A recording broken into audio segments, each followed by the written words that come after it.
She's right once I get there, and like if I have the turkey jacket on right away, I'm gonna be like, All right, let's go ahead and get going. So first thing I wanted to point out today is that, so here are our 4 objectives, and we're basically going to go through this in order of how it's listed up here. So we're going to spend some more time talking about oxygen requirements. We'll do a little review of what we talked about on Friday, but then move into one other thing that we need to consider when we discuss oxygen requirements for a microorganism. And then we'll spend some time talking about spores, spend some time talking about how do we measure growth. And what we're going to do here is compare and contrast 2 methods in particular that we will use throughout in the next few weeks in lab, and talk about the benefits of drawbacks of them. And then we'll finish off with just a little bit more of practicing with calculations and practicing naming these organisms. I don't think we'll get through everything today. I want to save some time for discussion at the end on a worksheet that I'll hand out, but my guess is we'll probably have to save that until Wednesday. So, with that said, here's where I want to start. You can do this in a group of 2, 3, wherever. I just want you to talk about it. Obligate aerobes only grow in the presence of oxygen. Mycobacterium tuberculosis, which is an obligate aerobe, can it perform anaerobic respiration? And then you also need to tell me, what do you think the results for it are going to be on a catalase test, a glucose phenol red, and a triple sugar iron test, both the phenol red series, so the sugars, and for the sulfur reduction. One additional thing, where's it going to grow in a thioglycolate tube? Okay, I'll give you like 3 minutes to figure those out. All right, so first question, can this perform anaerobic respiration? Why not, Jaden? Yeah, by definition, an obligate aerobe needs oxygen to live. All right, where's it going to grow in a thioglycolate tube? And only the top. So that's 2. All right, positive or negative for glucose phenol red?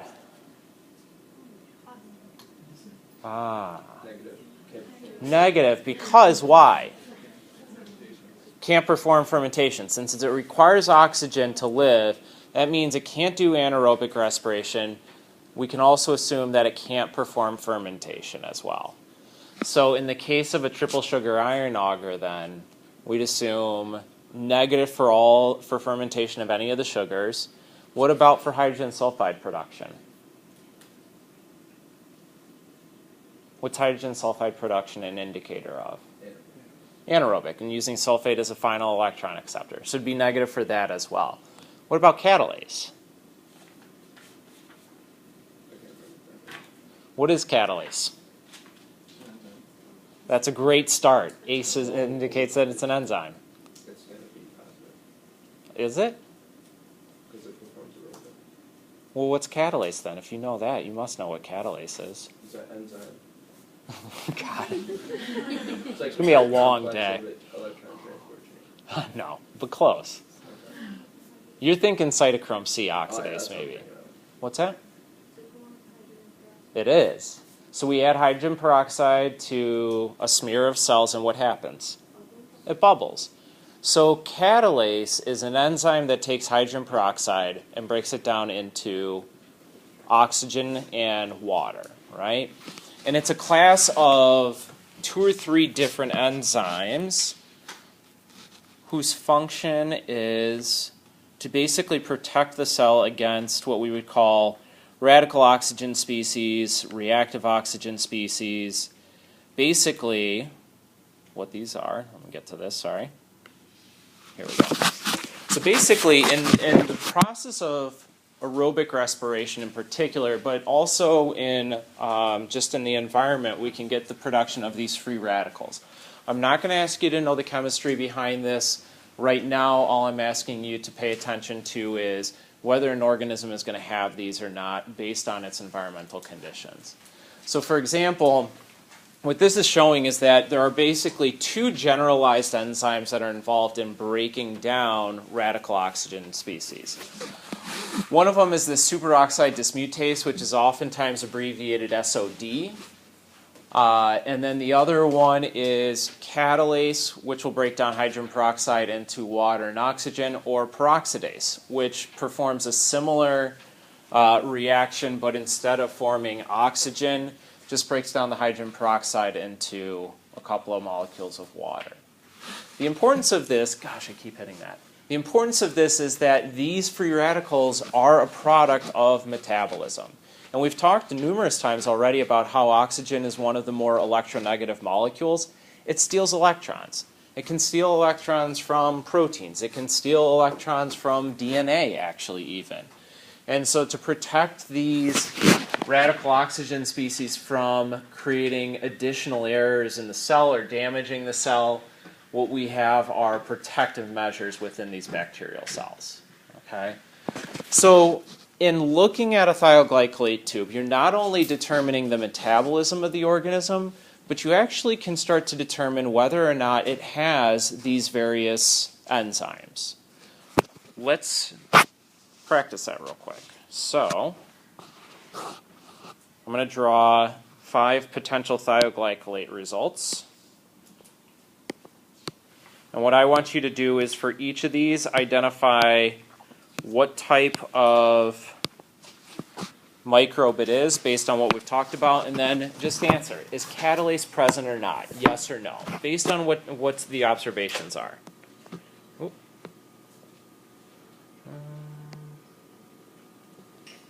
And I'll give you a few minutes to work on these.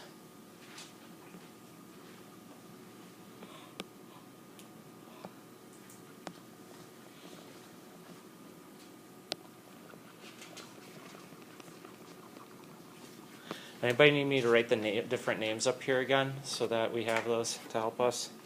So we've got, let's see, obligate aerobes. We have obligate anaerobes, microaerophiles,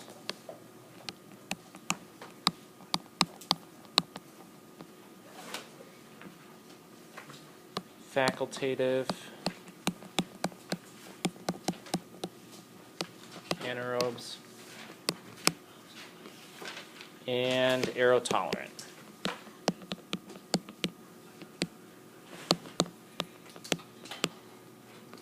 So again, for each of these tubes, figure out which one on the bottom matches up with which one on top, and then does it have catalase? Would you expect it to?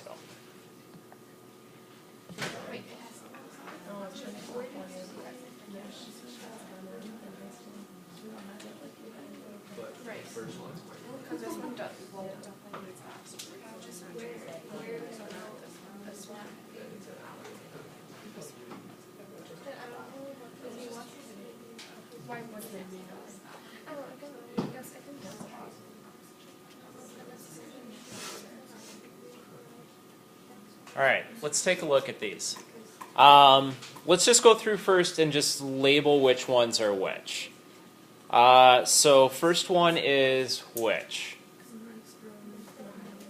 That's our microaerophile, so grow in low concentrations of oxygen. Oh.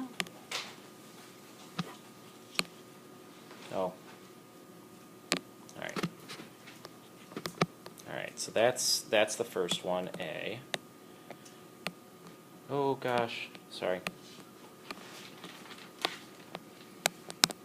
Okay, B. Good. Only grows in the absence of oxygen. C. Yeah, what's the distinguisher between facultative and aerotolerant? Good. So facultative typically grow better in the presence of oxygen than without, but they can grow in either. So facultative would be C. D. Obligate aerobe, E, as our aerotolerant. Okay. Speaking of which, anybody watch the honey badger video over the weekend? No. It's on your own time. I think I get fired for showing that in class. All right. Now, let's talk about presence or absence of catalase. So, obligate aerobe. Yes or no to catalase? Absolutely. It lives in the presence of oxygen, therefore it has to protect itself against those potentially forming radical oxygen species. What about our anaerobes, our obligate anaerobes? No, probably not, because again, if they were capable, they would grow in the presence, if they were capable of breaking it down, they would be able to grow in that condition. Facultative anaerobes?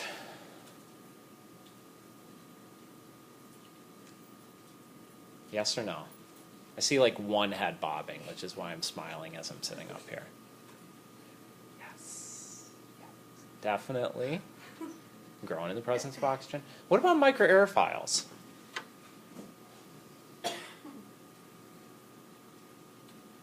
I see them mixed. This one's kind of a goofy one, right? Because what do we know about microaerophiles? What kind of metabolism do they perform? And only aerobic.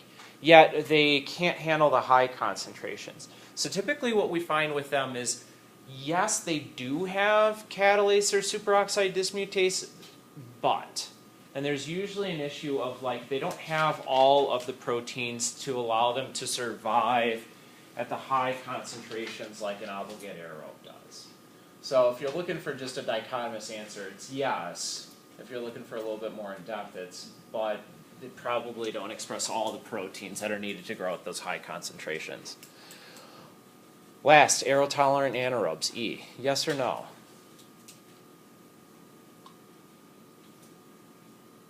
See like a couple heads nodding, but I'm not sure if that's just like you've got a beat in your head, or if that's a true yes, or if that's a true no.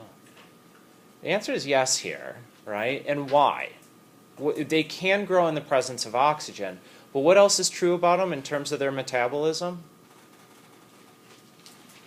So what kind of metabolism do they perform? Fermentation and anaerobic. No aerobic respiration. So one key distinction between those obligate anaerobes and the aerotolerant anaerobes is the presence of those additional enzymes like catalase and superoxide dismutase, which allows for those aerotolerant anaerobes to grow in the presence of oxygen, but not allow for those anaerobes to grow, those obligate anaerobes. Question, Danica? This one is positive, since it can grow in the presence of oxygen. The obligate anaerobes are negative for it. What I was trying to say is that their metabolism, in terms of like anaerobic respiration and fermentation, is identical, but this one has those additional catalase and superoxide dismutase enzymes. The obligate anaerobe would not, which explains that difference. If aerotolerant use that for metabolism, Why would it need catalase? Probably because those superoxide molecules can form by metabolism, not just from the electron transport chain, but basically from any redox reaction that occurs in the cell. And redox reactions go well beyond just what we talked about. That's probably the easiest answer. But also there are other reactive oxygen species other than just oxygen as well that they'll need, that they can protect themselves against. Yeah, good question. All right. Let's move ahead real quick. And some organisms, in the presence of oxygen, actually end up forming spores. And so such organisms we would likely classify as ones that cannot grow in the presence of oxygen. They instead are obligate anaerobes. Spore-forming organisms, or ones that form an endospore, are typically gram-positive. And there are two major genuses that constitute those that can form spores. There are more, but the two that are probably most medically important. Anybody know? Which ones are tetanus, difficile, and botulinum? Anybody know the genus for that one? Even just the letter C would work. Clostridium.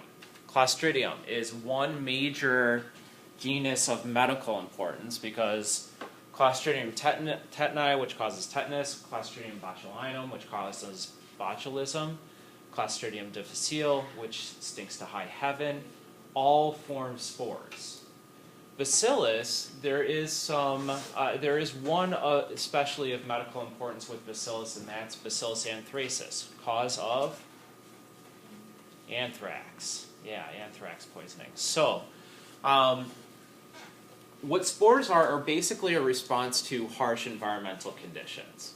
We'll get into, on Wednesday, starting to talk about physical conditions that, when changed, lead to cellular death or inhibiting growth.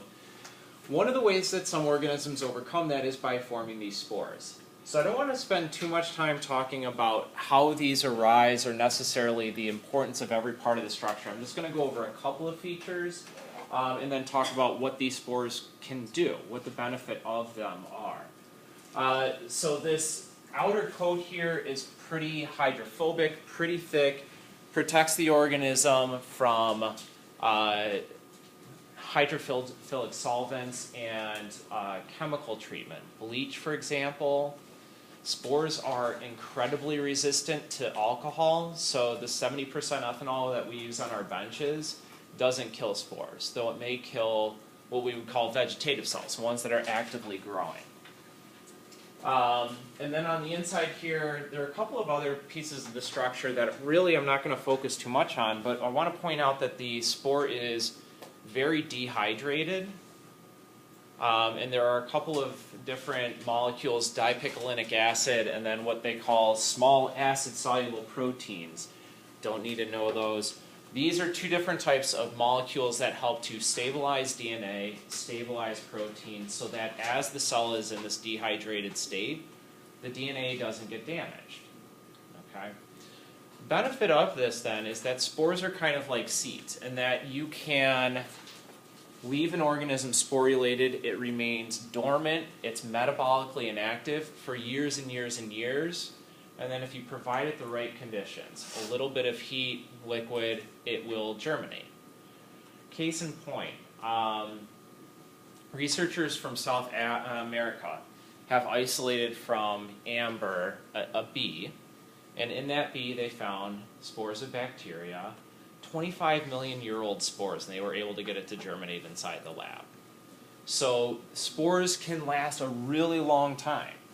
And the benefit of this in terms of the microorganism is that it can pass along its genetic information to the next generation, even in harsh environments. It's going to ensure that that genetic lineage remains. Okay, so that's the idea behind it. We call them endospores just based on the fact that when they're forming, they're inside what we would call a mother cell. This mother cell oftentimes will die and rupture during death, releasing that spore then to the environment. All right. Any questions on spores? So these ones are really just a big concern medically because they are so incredibly challenging to get rid of. And then also just the association with some pretty bad diseases that some we still see quite commonly today. All right. Where did I want to go next? Oh, let's talk about growth. All right, so two ways that we can measure growth, or that we actually will. Broadly defined, direct and indirect methods. And spectrophotometer is an example of an indirect method. We're not actually getting a count of bacterial cells at the end of it, but we're kind of determining like a rough concentration. How? How does a spectrophotometer work to allow us to determine the concentration of bacteria in a culture? Sid? By the way, that's your tone. Yeah, it's essentially. So bacteria in this culture tube here are going to prevent a certain amount of light from getting through. They basically bounce that light off of them. Whatever gets through hits the detector, gives us, typically we would refer to this as an absorbance reading. Microbiologists are apparently picky about that term because bacteria don't absorb light. The light bounces off of them. So instead we use the term optical density. So that optical density is really just referring to how cloudy is that culture. The more cloudy it is, the higher the optical density value. This is an incredibly useful method and is accepted in every single article on bacteria that you may ever publish. So this is a very common technique that's used. There are some potential downsides though. There are also potential upsides. What is a potential upside of this? If you compare it to, for example, the second method of serial diluting, plating, and counting. What is a benefit of spectrophotometer? In what way? Like the plating, you have to do like multiple. It's time efficient, right? It's incredibly time efficient. So spectrophotometers allow you to do measurements really, really quickly. I was running an experiment with Edgewood student Bill Bull on Friday, and within a 12-hour period, we were able to measure every single hour the optical density of bacteria in like 96 different test tubes each of those hours. So it's incredibly quick. It's really easy to do. Another benefit is it allows you to view everything in live time. The results are almost instantaneous, and so every time point that you're performing this experiment, you can see that optical density increase or decrease as you're going along. Any drawbacks? These are a little bit harder to identify, maybe. In my mind, there's two major drawbacks to this methodology. Let me draw an example for one of them. Let's imagine you have two tubes of two different species of bacteria. And let's just say there's 5 cells in each of these tubes. One's cocci shape, one's bacillus shape. What is one potential downside? In what way? More light would pass through the cocci. Good. So this doesn't allow for, another way to say that, Jaden, would be it doesn't allow for a direct comparison between different species of bacteria. And it's accurate for that particular species, but you can't say that, you're absolutely right, the optical density is higher for one than the other. And so if we wanted to know exactly how much bacteria there is, given a certain optical density, we'd have to optimize that for each of the different bacterial species we were going to work with. That's just ridiculous. Nobody does that. The other thing that you may find is bacteria aren't always static in their shape.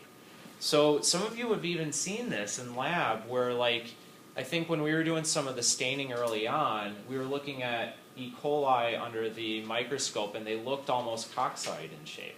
E. coli starts to shrink as those cultures age, as they go from log into stationary phase. And so even in the culture, we see a changing in the shape of the bacterium, and that can affect the optical density readings as well. So that is another potential downside of this. A third downside, limit of detection. And what do I mean by that? Well, in essence, spectrophotometers don't really start to pick up, and our eyes don't really start to pick up differences in density until maybe an E. coli culture, for example, is around 10 to the 8th, maybe 3 times 10 to the 7th cells per milliliter. Okay? Anything below that, spectrophotometers in our eyes won't pick up.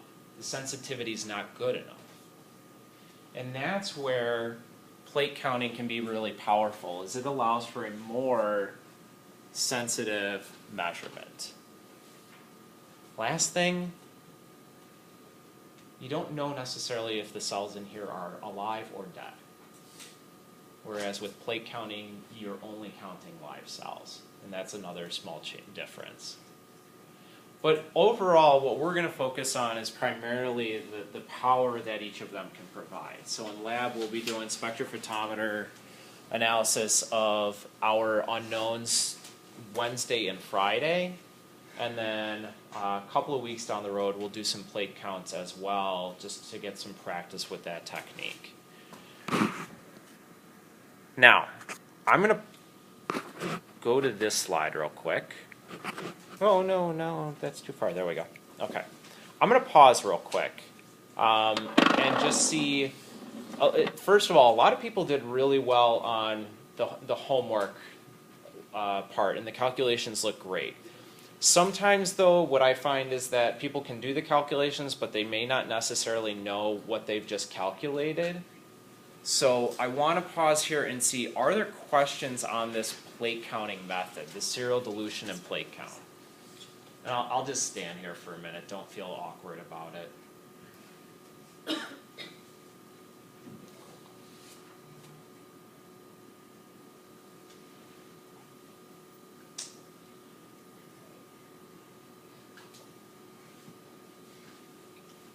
Okay, I got caught up in the awkwardness. That's good.